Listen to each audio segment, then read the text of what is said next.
Hello, friends, this is Dimitri, and you are watching my new author's story. My husband insisted that I insure myself. It will be safer, he said, leafing through the glossy brochure of the insurance company. And 2 days after registration, I was going to wash my husband's clothes and found his second phone in his jeans. There was a message: "You will receive insurance if you do everything right." These words echoed in my head while I tried to understand their true meaning. Marina Volkova sat at the kitchen table, absent-mindedly stirring her cold tea. Opposite her, her husband Andrei sat, spreading out in front of him a pile of papers with the logo of a large insurance company. His fingers nervously tapped the tabletop, betraying his inner tension. "Look here, darling." Andrei pushed a printout with graphs towards his wife. "The statistics of accidents among women your age are simply terrifying. Every fifth." "Just imagine." Marina sighed, pushing the papers aside. "Andrei, we talked about this. We need money to renovate the apartment. This insurance is unaffordable." An unaffordable luxury. Now her husband's face suddenly distorted, as if the mask had slipped for a moment. "Unaffordable."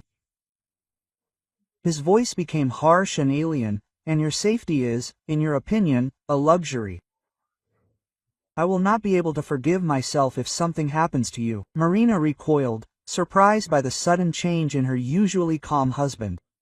Okay, she said conciliatorily. "Let's look at the options." "But $1.5 million is too much." Andrei instantly softened. The smile returned to his face.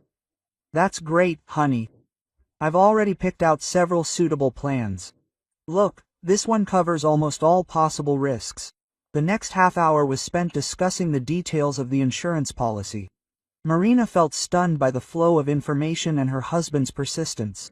In the end, she agreed to the amount of 500,000 rubles, hoping that this would calm Andrei down.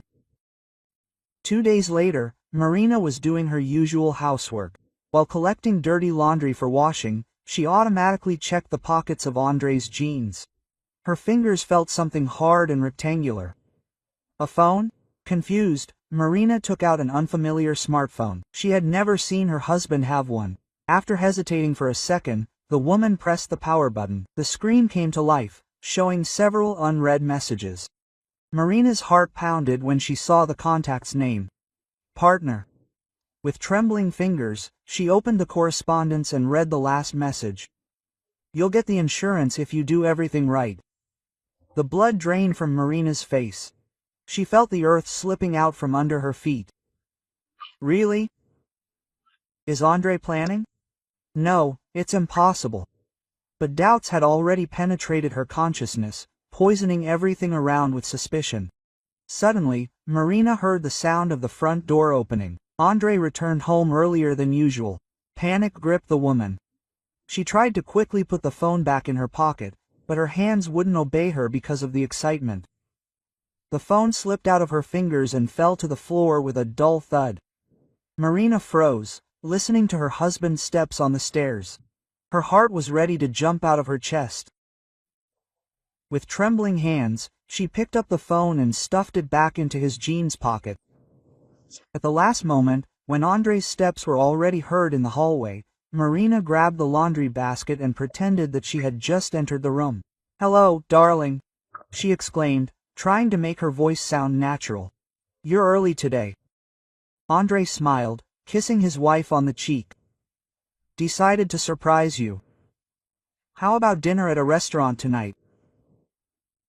Marina felt nausea rising in her throat. She tried to smile back, but only a pale parody of a smile came out. "Sure, that sounds great," she replied, feeling each word come with difficulty. Andrei didn't seem to notice her state. He continued talking about his day at work, and Marina tried her best to remain calm. A storm of emotions raged inside her: fear, distrust, despair. When her husband finally went to take a shower, Marina sank down on the bed, feeling her knees shaking. Thoughts were racing through her head. What to do? Who to trust, how to protect herself. She realized that she couldn't stay in the house a minute longer. But where to go? To her sister, to her parents. No, Andre would immediately guess to look for her there. She needed something less obvious. Marina began to frantically pack her things, trying to act quietly. Passport, money, a change of clothes, everything flew into a small bag. She tried not to think about leaving behind her entire life, all the dreams and plans that she had made with a man who turned out to be a monster. Suddenly, a thought came to mind. Andre's phone. This is evidence. Marina rushed to her husband's jeans and took out the device. After a second of hesitation, she put it in the pocket of her jacket. Perhaps it would come in handy later. The sound of water in the shower stopped. There was little time left. Marina grabbed her bag and tiptoed towards the exit. Each step was difficult, as if her legs filled with lead. Already at the door she heard Andre's voice. "Darling, have you seen my second phone? I think I left it in my jeans pocket." Marina's heart skipped a beat. She froze, unable to move. "No, darling," she squeezed out.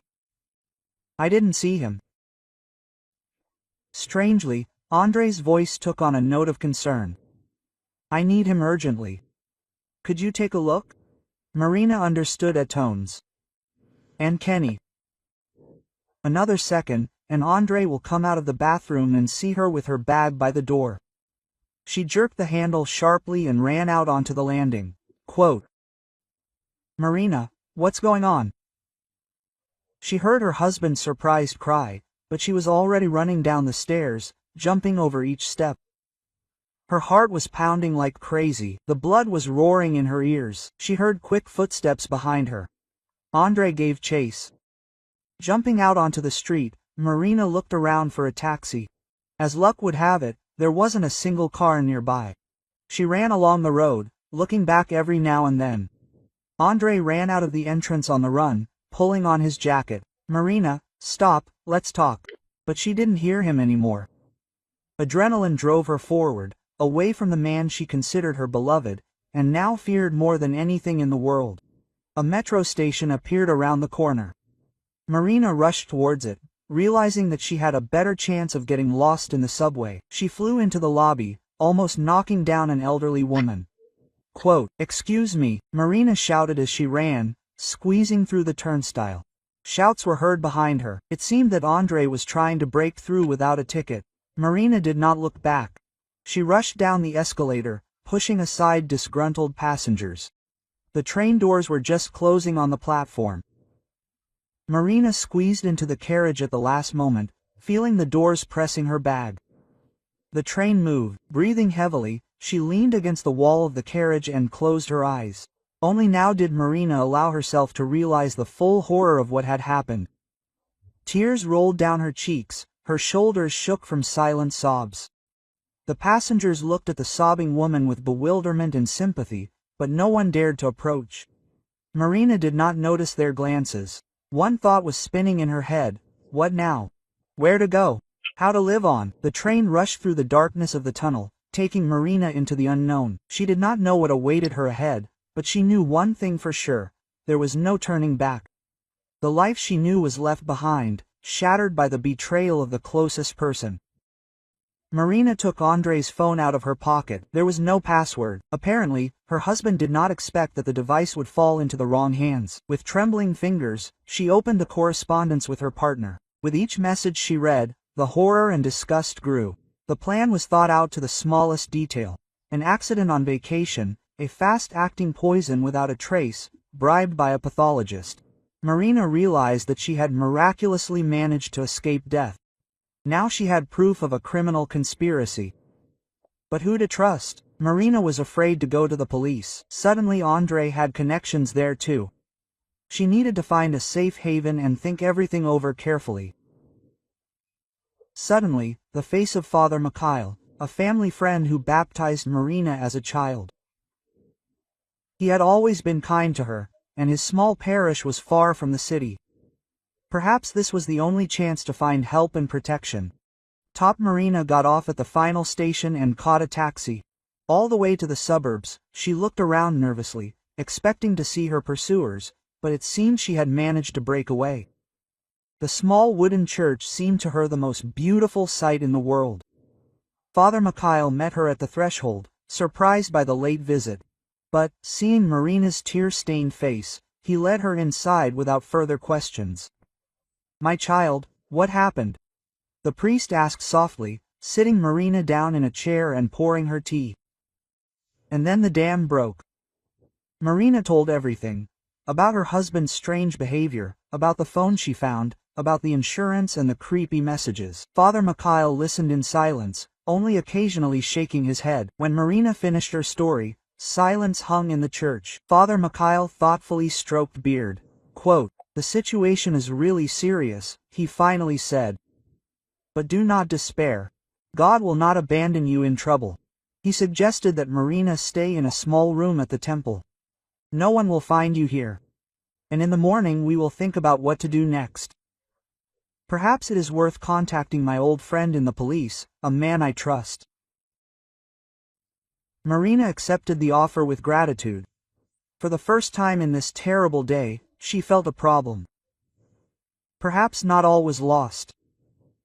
Perhaps she would be able not only to save herself, but also to prevent Andre and his accomplice from harming other people. Falling asleep on a narrow bed in a small room, Marina thought about how drastically her life had changed in one day. But now she had a plan and an ally.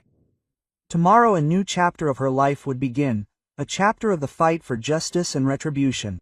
The morning was cloudy, gray clouds hung over the city, as if foreshadowing trouble. Marina woke up with a heavy heart. Memories of yesterday's discovery haunted her. She lay in bed, listening to the sounds in the apartment, trying to figure out where Andre was. Quiet footsteps in the hallway made her tense up. The bedroom door opened slightly, and her husband appeared on the threshold with a tray in his hands. Quote, "Good morning, sunshine. I decided to surprise you with breakfast in bed," he smiled, putting the tray on the bedside table. Marina forced herself to smile back, although everything inside was shrinking with fear and disgust. Quote, "Thank you, darling. How unexpected," she said, trying to make her voice sound natural. Andre sat on the edge of the bed, carefully watching his wife take a cup of coffee. Quote, "How are you feeling today? Maybe you should take a day off?"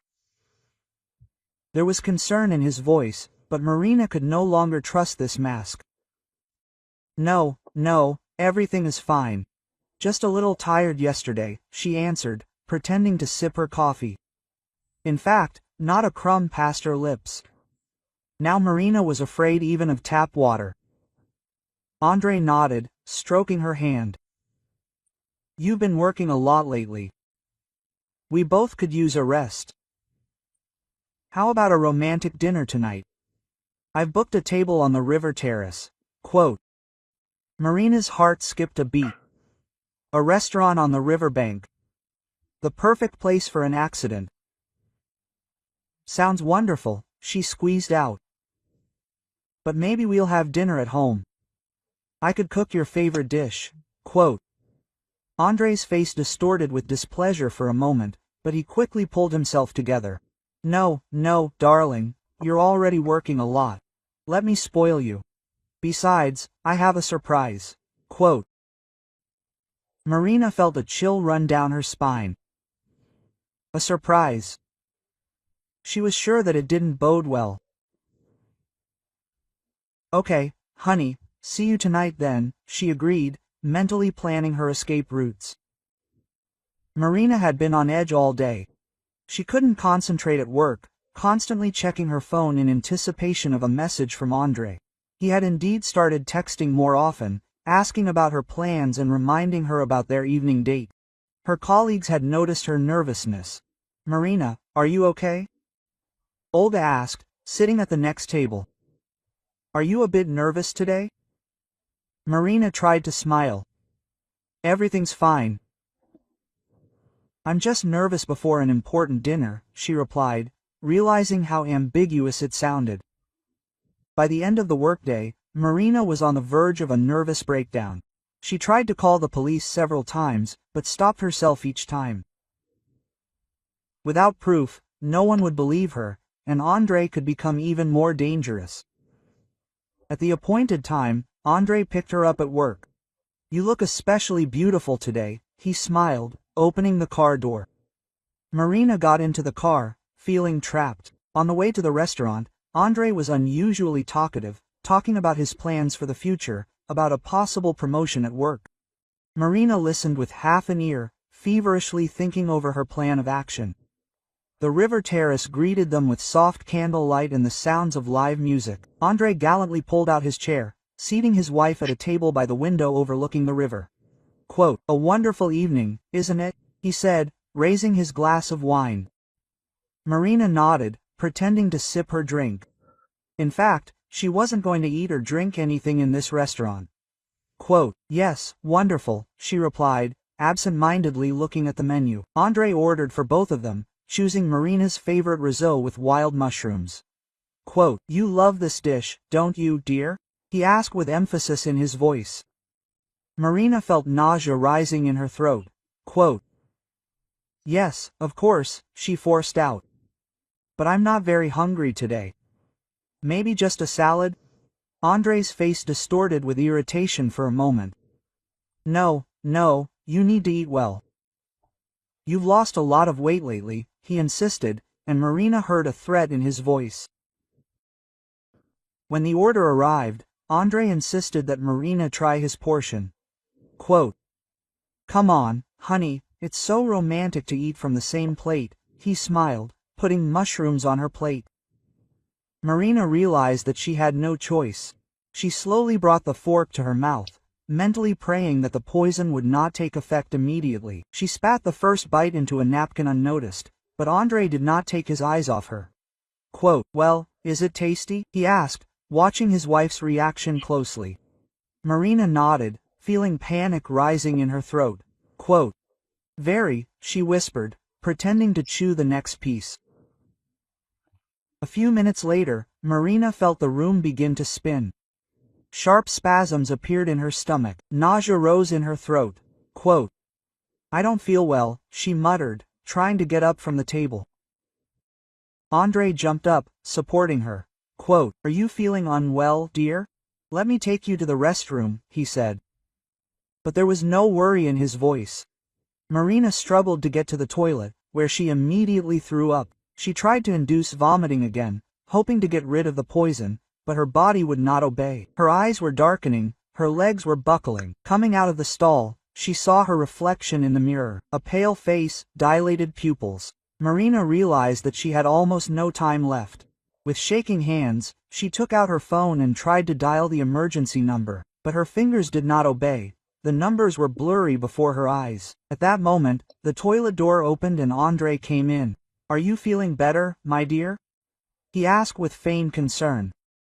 Marina tried to say something, but her tongue would not move. She took a step towards her husband, hoping to break out of the toilet and call for help. Her legs buckled. The last thing she saw before she lost consciousness was Andre's cold, calculating expression. Marina woke up to the sound of an ambulance siren. She was lying on the floor of a restaurant. People were bustling around. Through the fog in her eyes, she saw Andre leaning over her, pretending to be a grief-stricken husband. "Hang in there, love, help is here," he cried. But Marina saw him surreptitiously checking his phone, apparently sending a message to his partner. The paramedics quickly loaded Marina onto a stretcher and carried her to the ambulance. Andre followed them, continuing to play the role of a caring husband. "I'm coming with you," he insisted, climbing into the car. On the way to the hospital, Marina was balancing on the edge of consciousness. She heard the doctors discussing the symptoms of poisoning, and Andre talking about the mushrooms he ate at the restaurant, but she didn't have the strength to tell the truth. There was a commotion in the hospital emergency room. Marina was quickly taken away on a gurney, leaving Andre to fill out paperwork. The last thing she heard before she was put into a drug-induced sleep was the doctor's voice. "Critical condition. Prepare the intensive care unit." Marina plunged into darkness, not knowing if she would wake up again. But even through the veil of oblivion, she felt that the battle for her life was just beginning. And in this battle, She could no longer trust anyone, not even the closest people. Like this video so that YouTube understands that you are interested in video stories like this one and recommends more high-quality stories. The white walls of the intensive care unit slowly became clear in Marina's eyes. Consciousness returned in fits and starts, as if breaking through a thick fog.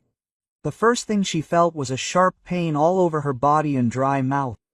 An attempt to move caused a new wave of pain, and Marina groaned quietly. The sound attracted the attention of the doctor standing by her bed. An elderly man in a white coat leaned over the patient, peering closely into her face. "Can you hear me?" he asked, shining a flashlight into Marina's eyes. She nodded weakly, unable to utter a word. "My name is Sergei Petrovich. I am your attending physician," the doctor introduced himself. "You are in the hospital. You had severe poisoning, but now your condition has stabilized." Marina tried to say something, but only a wheeze came out of her throat. Sergei Petrovich brought a glass of water to her lips. Quote, "Take your time, drink in small gulps," he advised. After taking a few drinks, Marina felt her head clear up a bit. Memories of the restaurant and Andrei's insidious plan came flooding back with renewed vigor. Quote, "She is in danger. We need to warn the doctors." Her husband tried, Marina began, but Sergei Petrovich gently stopped her. "Quiet, quiet, don't worry. Your husband is here. He is very worried. I will call him now." Before Marina had time to protest, the door of the ward opened and Andrei entered. An expression of genuine concern froze on his face, but Marina knew. It was just a mask. "Darling.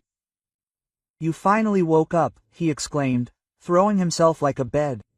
Marina instinctively recoiled as much as the tubes and wires that hung over her body allowed. Andrei pretended not to notice this movement and turned to the doctor. "Doctor, how is she? What happened to her?" Sergei Petrovich frowned, looking at the medical record. Severe poisoning with toxins contained in mushrooms. This led to acute liver failure. If you had brought her a little later, we might not have made it in time. Andrei grabbed his head dramatically. "God mine, and it was I who insisted on ordering the mushroom risotto. I will never forgive myself for this." Marina watched this performance in silence, feeling anger boiling inside her. She had to tell the truth, but who would believe her? Right now she looked like a weak, disoriented woman, and Andrei was a model of a caring husband. "She needs peace," Sergei Petrovich said, turning to Andrei. "You can stay with her a little longer, but don't tire her out with your conversations." The doctor left the room, leaving the couple alone. As soon as the door closed, Andrei's expression changed subtly. He leaned toward Marina, lowering his voice. Quote, "Well, darling, how are you feeling? I hope you had a good rest." Marina tried to move away, but she had no strength. "Why? Why are you doing this?" she whispered, looking her husband in the eyes. Andrei grinned, adjusting the pillow under his wife's head. From the outside, it looked like concern, but Marina felt a threat in his every move. Quote, "You've always been a smart girl, Marinachka. Guess for yourself." At that moment, footsteps were heard in the hallway, and Andrei instantly returned to the role of a grief-stricken husband. He moved away from the bed and pretended to wipe away a tear when a nurse entered the room. "It's time to take your medication," she said, checking the IV. Marina watched the nurse's manipulations with concern, not knowing if she could trust even the hospital staff. When the nurse left, Andrei approached the bed again. "You know, darling, I've been thinking that you need to eat well to recover faster. I brought your favorite candies." With these words, he took a small box out of his pocket. Marina went cold. She remembered how Andrei tried to feed her in the restaurant. Did he really decide to finish the job right here, in the hospital? "I don't want it now," she muttered, turning away. But Andrei insisted. "Come on, honey, at least one for me." Realizing that she had no choice, Marina allowed her husband to put the candy in her mouth. But instead of swallowing, She hid it behind her cheek, planning to spit it out later. Andre nodded with satisfaction and walked over to the window, taking out his phone. He spoke quietly, but Marina strained her ears, trying to catch at least a word. "She's still breathing. We need to finish this job," she heard. Marina's heart started pounding like crazy. She had to do something, and fast. But what could an exhausted woman do, confined to a hospital bed? When Andre was distracted by another call, Marina quietly spat out the candy into a napkin and hid it under her pillow. She hoped that they would quickly give it to someone for analysis. An hour after taking the candy, Marina began to convulse again.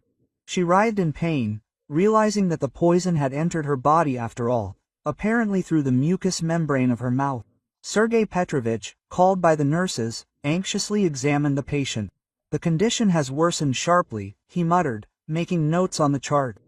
"It looks like repeated poisoning, but how is that possible?" Andre, who was standing nearby, threw up his hands. "Doctor, do something. Really, can't we do a full body cleanse or something like that?" The doctor shook his head. "We're doing everything we can, but the body is very weak. The liver is practically not functioning. I'm afraid, if this continues." He didn't finish, but Marina understood that her condition was critical. She saw how Andre could barely hold back a smile when he heard these words. She needed to act, and immediately. Gathering her last strength, Marina whispered, "I want a priest." Andre raised his eyebrows in surprise, but quickly pulled himself together. "Of course, my dear. I'll call Father Mikhail right now." While Andre went out to make a call, Marina turned to Sergei Petrovich. "Doctor, listen, this is not an accident." The doctor leaned closer, trying to make out her words. "What do you mean?" "They're trying to kill me," Marina whispered, feeling her eyes darken. Andre, but she didn't have time to finish. Her husband returned to the ward. "Father Mikhail will be here in half an hour," he said, looking suspiciously at his wife and the doctor. Sergei Petrovich straightened up, looking thoughtfully at Andre. "You know, in such cases we are obliged to conduct additional tests. This is a standard procedure." Andre tensed up, but quickly pulled himself together. Of course. Do everything necessary. I want you to use all the possibilities of modern medicine." When the doctor left, Andre again approached Marina's bed. His eyes shone coldly. "I said something to him, my dear," he said through clenched teeth. "I hope you haven't forgotten our agreement, about what happens to those who talk too much." Marina was silent, pretending to fall into oblivion. In fact, she was feverishly thinking over a plan. Father Mikhail, her only chance. But how to convey the information to him so that Andre would not suspect something was wrong?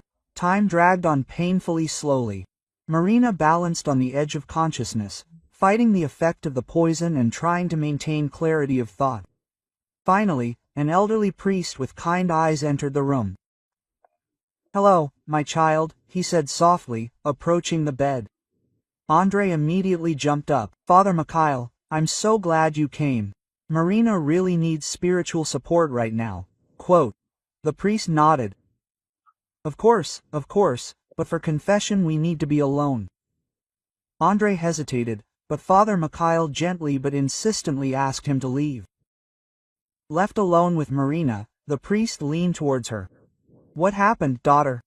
I see fear in your eyes." Quote. Gathering her last strength, Marina whispered, "Help. Andre is trying to kill me. The poison is in the candy under the pillow." Quote. Father Mikhail's eyes widened in surprise, but he quickly pulled himself together. With an imperceptible movement, he took the candy from under the pillow and hid it in the pocket of his cassock. "I understand you, my child," he said quietly. "Do not be afraid, the Lord will not abandon you in trouble. Now let's pray together to ward off all misfortunes." When Andre returned to the ward, he saw a touching picture. The priest, leaning over Marina's bed, was reading a prayer. but he did not notice how Father Mikhail had quietly taken a photo of a box of chocolates left on the nightstand with his phone. Quote, "How is she?" Andrei asked, feigning concern. Father Mikhail straightened up, looking him straight in the eyes. "Her soul is ready for any outcome, but do not lose hope, miracles do happen." The priest said goodbye and left the ward. Andrei did not know that Marina's only hope for salvation was leaving with him. Father Mikhail was in a hurry to pass on the information to the police and Marina's sister, realizing that every minute counted. And in the hospital room, Andrei leaned over his wife, whispering in her ear, "Don't worry, darling, it will all be over soon. You are almost in the next world. The last step remains." Marina closed her eyes, pretending to lose consciousness. In fact, she clung to life with all her might, hoping that help would come in time. Now her fate depended on whether Father Mikhail would have time to expose Andrei before the poison finally did its dirty work. The hospital corridor was filled with noise and bustle. Olga, Marina's sister, burst into the intensive care unit, accompanied by 2 police officers. Her face was distorted with anxiety and anger. "Where is my sister? I demand an immediate examination of everything she ate and drank," Olga exclaimed, turning to the nurse on duty. Andrei, hearing the noise, looked out of Marina's room. Seeing the police, he turned pale, but tried to maintain his composure. "What's going on here?" "My wife needs peace," he said, trying to block the way into the room. Olga gave him a withering look. "Move away, Andrei, we know what you did." One of the police officers, introducing himself as Captain Kravtsov, turned to Andrei. "Citizen Volkov, we need to inspect your wife's room and ask you a few questions." Andrei swallowed nervously, but nodded. "Of course, but I don't understand what's going on. My wife and I just had dinner at a restaurant, and then she felt sick." While Kravtsov was talking to Andrei, the second police officer and Olga entered the room. Marina was lying unconscious, entangled in tubes and wires. Olga held back a sob, seeing her sister in such a state. "We need to take away all the food and medicine that was given to the patient for examination," the police officer said to the nurse. She nodded and began collecting samples. Meanwhile, Captain Kravtsov continued his conversation with Andrei in the corridor. "Citizen Volkov, we have reason to believe that your wife's poisoning was not accidental. Can you explain why there is a second phone in your pocket that your wife did not know about?" Andrei turned even paler. "It's my work phone. I just forgot to tell Marina." Kravtsov shook his head. "Let's not play games. We've already checked the contents of this phone. The correspondence with a certain partner looks very suspicious." At that moment, a forensic expert who arrived with the police left the ward. "Captain, we found traces of a potent poison in the candies that were lying on the patient's bedside table. Preliminary analysis shows that it is cyanide." Olga, hearing this, rushed at Andrei with her fists. "You are a scumbag. How could you? She loved you." The policeman barely pulled the enraged woman away. Andrei, realizing that the game was over, made a desperate attempt to escape. He rushed to the stairs, but Kravtsov was faster. A few seconds later, Andrei was already lying on the floor, and handcuffs snapped onto his wrists. "Andrei Volkov, you are under arrest on suspicion of attempted murder," Kravtsov said, reading out the detainee's rights. While the police led Andrei away, the experts continued to examine the ward and analyze the evidence. Olga sat next to her sister, holding her hand and whispering words of encouragement. After several hours of intense work, the investigators collected enough evidence to reconstruct the crime scene. It turned out that the poison was not only in the candies, but also in the remains of the risotto from the restaurant. Captain Kravtsov returned to the hospital to question Andrei. "We know about your accomplice Volkov. Who is this partner with whom you corresponded?" Andrei, broken and cornered, finally began to speak. "His name is Viktor Semyonov. He is an insurance agent, helped to arrange Marina's insurance policy." Further investigation revealed that Semyonov was involved in several similar cases. He would find clients with financial problems and offer them a solution, insure their spouse's life for a large sum, and then stage an accident. Semyonov would receive a percentage of the insurance payment. While the police were searching for Semyonov, Marina's condition began to improve. Thanks to the timely intervention of doctors and detoxification of the body, she slowly recovered. Olga did not leave her sister's side for a step. When Marina finally opened her eyes, the first thing she saw was her sister's tear-stained but happy face. "Olga, what happened?" Marina whispered weakly. Her sister squeezed her hand tightly. "Everything is fine, darling, you are safe. Andrei has been arrested, he will not harm you anymore." Quote. Marina closed her eyes, feeling tears running down her cheeks. Relief mixed with the pain of betrayal. "I can't believe he really wanted to kill me," she whispered. Olga stroked her sister's hair, trying to console her. "I know how much pain you're in, but you're strong, you can handle it. We'll all be there for you." Quote. At that moment, Captain Kravtsov entered the room. He coughed delicately, attracting attention. "Sorry to disturb you, but we need Marina Volkova's testimony. Are you able to speak?" Quote. Marina nodded weakly. For the next hour, she talked about the events of the past few days, about the phone she found, about her husband's suspicious behavior, about the restaurant and the poisoned candies. Kravtsov listened attentively, making notes in a notebook. "Thank you for your cooperation, Ms. Volkova," he said, finishing the questioning. "Your testimony is very important for the investigation. We will do everything possible to bring the perpetrators to justice." Quote. After the policeman left, Marina felt very tired. The events of the past few days, physical and emotional exhaustion, were taking their toll. She fell into a deep sleep, still holding her sister's hand. While Marina was recovering in the hospital, the investigation continued. Viktor Semyonov was detained while trying to leave the country. During a search of his apartment, documents were found confirming his involvement in several similar crimes. Andrei, realizing that he was facing a long sentence, tried to make a deal with the investigation. He told about his huge debts in underground casinos, about how Semyonov offered him an easy way to solve his financial problems. A week later, Marina was discharged from the hospital. Olga insisted that her sister stay with her. "You need time to come to your senses," she said. "And I want to be sure that you are safe." Marina agreed. The thought of returning to the apartment where she lived with Andrei caused her to have panic attacks. Every corner of the house reminded her of the betrayal of the man she trusted more than anyone else in the world. Gradually, life began to improve. Marina underwent a course of psychotherapy, the fate of trusting people again. Olga and her friends surrounded her with care and support. 2 months later, the trial of Andrei and Semyonov began. Marina found the strength to come to the hearing and give evidence.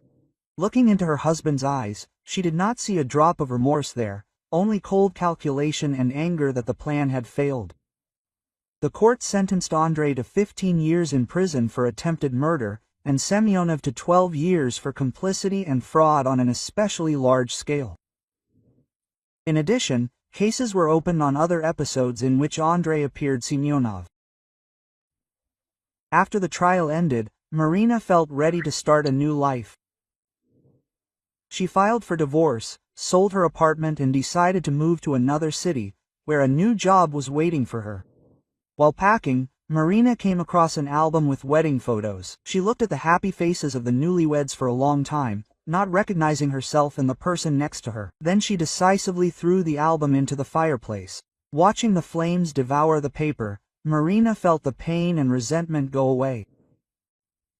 She knew that a long path of healing awaited her ahead, but she was ready to go through it, because the worst was behind her, and the future promised new opportunities and hope for happiness.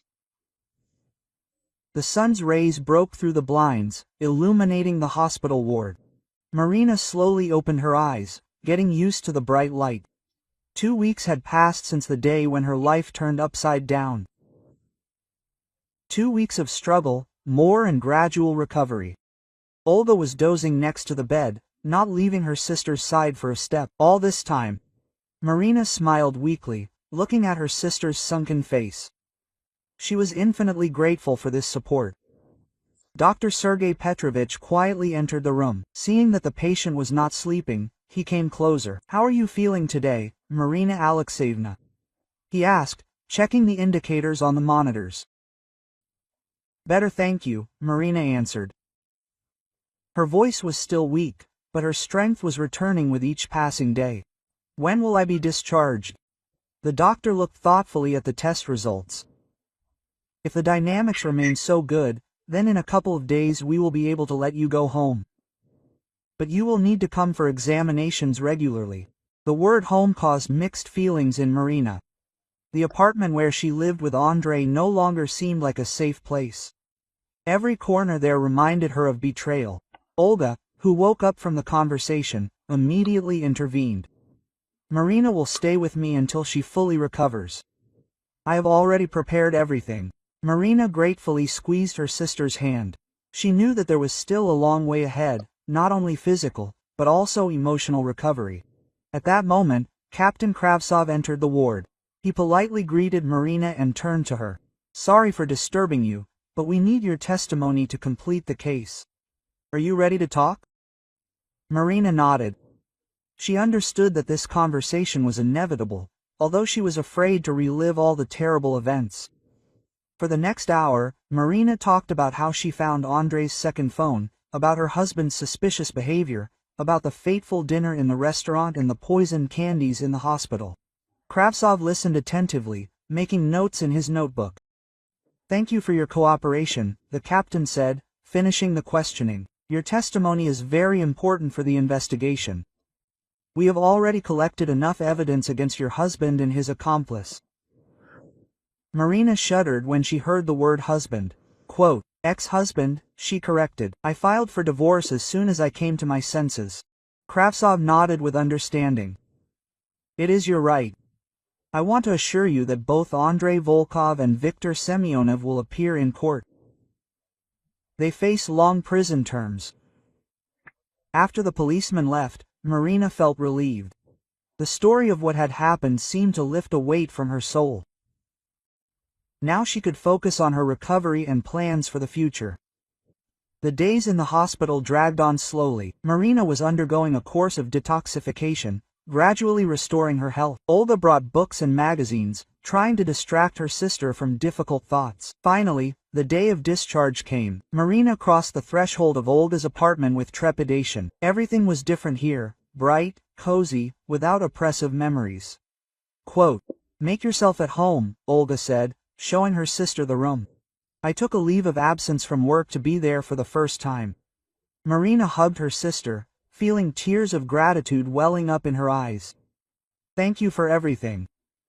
The following weeks were filled with visits to doctors, sessions with a psychologist, and attempts to return to normal life. Marina learned to trust people again, to fight fears and panic attacks. One evening, when the sisters were sitting in the kitchen over a cup of tea, Olga carefully asked, "Have you already thought about what you will do next after the trial?" Marina looked out the window thoughtfully. "You know, I can't stay in this city. Too many memories, too much pain. I'm thinking of moving, starting over." Olga nodded understandingly. "That's a good idea. Maybe you should go back to our hometown?